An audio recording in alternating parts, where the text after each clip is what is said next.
நண்பர்களே, உங்களை பார்த்து நான் மிகுந்த மகிழ்ச்சி அடைகிறேன்.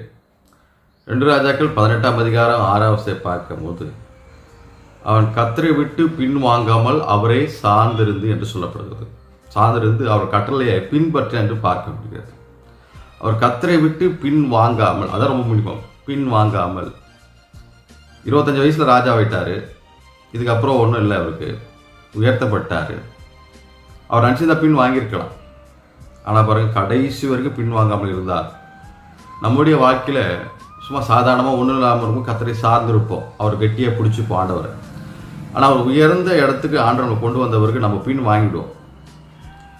நோயிலிருந்து ஆண்டவர் விடுதலை கொடுத்த பிறகு, வேலை இல்லாமல் இருந்து வேலை கொடுத்த பிறகு, அதனால் ஆண்டவர் ஒரு அற்புத அடையாளம் நம்ம வாழ்க்கையில் செய்யும் பொழுது கொஞ்ச நாள் ஆண்டவர் நம்பி இருப்போம், அதுக்கப்புறம் பின் வாங்கிடுவோம். ஆனால் இவரை பாருங்கள், பின் வாங்கவே இல்லை.